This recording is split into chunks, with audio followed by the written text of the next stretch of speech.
আপনারা দুকাবাজ। কি রাগ করলেন শোনা?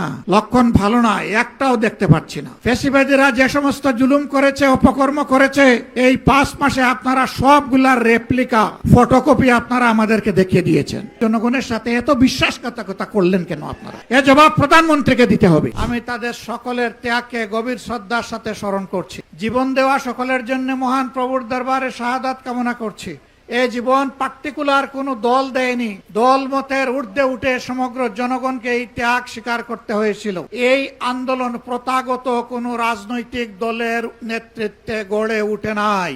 এই আন্দোলন গড়ে উঠেছিল ছাত্র তরুণ সমাজের নেতৃত্বে। তাদেরকে স্যালুট জানাই। 15.5 বছরে দফায় দফায় আন্দোলন করেছি, জীবন দিয়েছি, জেলে গিয়েছি, ফাঁসির কাস্টে দাঁড়িয়েছি, কিন্তু ফ্যাসিবাদকে আমরা তাড়াতে পারি নাই। জুলাইয়ের আন্দোলনের মধ্য দিয়ে যখন সারা দেশবাসী একাকার হয়ে গেল, তখনই ফ্যাসিবাদ দুপুরের খাবার ফেলে দিয়ে পালিয়ে যেতে বাধ্য হলো। এই ক্রেডিট জনগণের, নেতৃত্বের ক্রেডিট আমাদের তরুণ সমাজের। এইটা নিয়ে কেউ টানাটানি করুক, তা আমরা পছন্দ করি না। এই আন্দোলনের কোন মাস্টার মাইন্ড, একক মাস্টার মাইন্ড কাউকে স্বীকার করি না।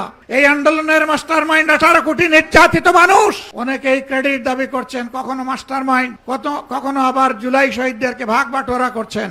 আমি এগুলা নিন্দা জানাই। শহীদদেরকে নিয়ে রাজনৈতিক রং দেওয়ার চেষ্টা করবেন না। তারা জাতির সম্পদ, তারা কোন দলের সম্পদ হতে পারে না। তাদের নিয়ে কোন রাজনীতি হোক, এটা আমরা পছন্দ করি না। এখনো ব্যাংককের হাসপাতালে বিছানায় পড়ে আছে, এখনো ঘরে ঘরে সেই পঙ্গু যোদ্ধারা কাতরাচ্ছে। তাদের দিকে নজর দেওয়ার ফুসরত এই সরকারের হচ্ছে না। লক্ষণ ভালো না, একটাও দেখতে পাচ্ছি না। সব যেন চূড়াবালিতে হারিয়ে যাচ্ছে। কার সাথে আতাত করে জাতির এই দাবিগুলোকে উপেক্ষা করা হচ্ছে, আমরা জানতে চাই।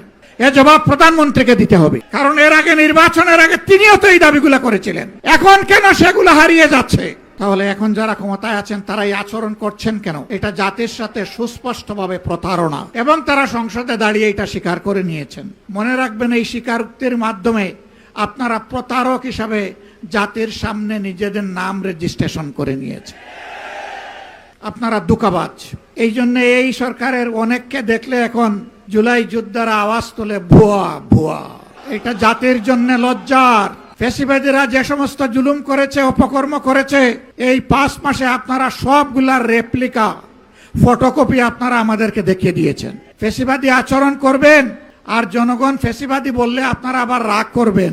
একটা রিলস মাঝে মাঝে দেখা যায়, কি রাগ করলেন শোনা? ফ্যাসিবাদী আচরণ ছেড়ে দেন, জনগণ ফুলের মালা দিয়ে আপনাদেরকে বরণ করবে। কিন্তু আল্লাহর কসমকে বলছি, বাংলার জমিনে কোনো ফ্যাসিবাদকে আমরা সহ্য করব না।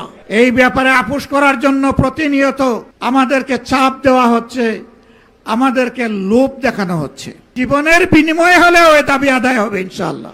ওনারা বলতে চান মাত্র 5 মাস হলো সরকারের, এত অস্থির কেন আপনারা? আমি পাল্টা প্রশ্ন করতে চাই, মাত্র 5 মাসের ভিতরে জনগণের সাথে এত বিশ্বাসঘাতকতা করলেন কেন আপনারা?